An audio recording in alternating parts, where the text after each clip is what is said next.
أعوذ بالله من الشيطان الرجيم. بسم الله الرحمن الرحيم. والصلاة والسلام على رسول الله محمد سيدنا دستور إن شاء الله إذا سيكون من طريقتنا الصحبة والخير في الجميع.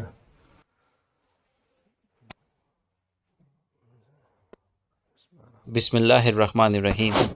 فإن اللہ یحب المتقین.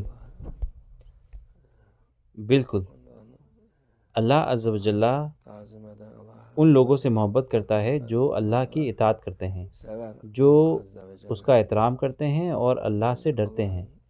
اللہ کا محبوب بندہ بننے کے لیے ایک مسلمان خواہش کرتا ہے. اولیاء کا مطلب ہے اللہ کا محبوب بندہ.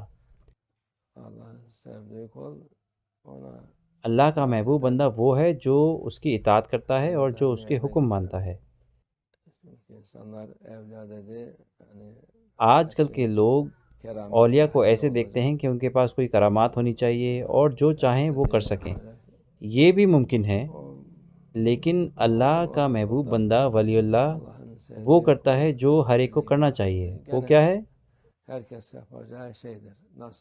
وہ چیزیں ہیں جو اللہ عز و جل حکم دیتا ہے، اور حرام سے دور رہیں. جو ایسا کرتے ہیں وہ اللہ کے محبوب بندے ہیں.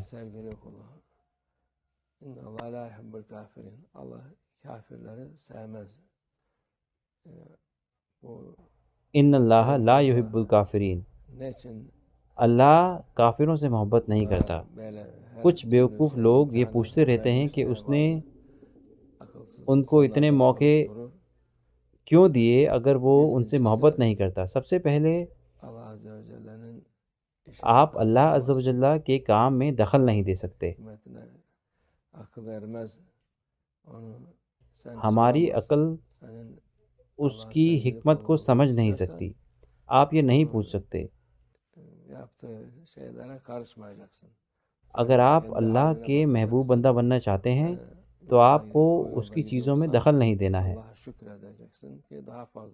آپ اپنا دھیان رہیں. اگر آپ اس راستے پر جا رہے ہیں تو آپ کو شکر کرنا چاہیے، جس سے کہ آپ اللہ کے اور محبوب بندے بن جائیں. آپ یہ نہیں کہہ سکتے کہ جب وہ اس سے کیوں محبت کرتا ہے، ان سے کیوں محبت نہیں کرتا. وہ ان سے محبت نہیں کرتا. اللہ عز و جل کفر کے لوگوں سے محبت نہیں کرتا. تو پھر وہ ان کو موقع کیوں دیتا ہے؟ کیونکہ اس دنیا کی کوئی قیمت نہیں ہے، اور جس سے کہ لوگ یہ نہ کہہ سکیں کہ ہم کفر کی طرف گئے کیونکہ انہیں کچھ نہیں ملا. ہر چیز آپ کو ملی ہے، پھر بھی آپ اللہ کے خلاف جا رہے ہیں. یہ آج کل کے لوگ ہیں، یہ ہر چیز میں دخل دینا چاہتے ہیں. وہ کہتے ہیں کہ یہ جمہوریت ہے، ہم ہر چیز کے بارے میں بات کریں گے، لیکن یہ بہت بڑا جھوٹ ہے. وہ چاہے جتنا بھی بات کر لیں، یہ برائی کے لوگ، شیطان کے لوگ جیسا چاہیں ویسا اس دنیا پر راج کر رہے ہیں، کیونکہ یہ انہی کے ہاتھ میں ہے. اس لیے خود کا دھیان رکھیں، اللہ کا محبوب بندہ بنیں، اس کے راستے پر چلیں، اور باقی چیزوں میں دخل نہ دیں. ابھی آپ اس وقت میں جی رہے ہیں تو اس کو فائدہ اور تجارت کی طرح دیکھیں. جتنا زیادہ مشکل ہوگا یہ، اتنا اونچا آپ کا مقام ہوگا اور ثواب بڑھے گا. اور جو آسان ہے اللہ اس کو آسان کرے انشاءاللہ. اللہ مشکل کو آسان کرے. یہ ہمارے رسول اللہ صلی اللہ علیہ وسلم کی دعا ہے. وہ ہمارے لیے ان چیزوں کو آسان بنائے جو ہمیں مشکل لگتی ہیں انشاءاللہ. وہ ہمارا امتحان نہ لے انشاءاللہ. ومن اللہ توفیق. الفاتحہ.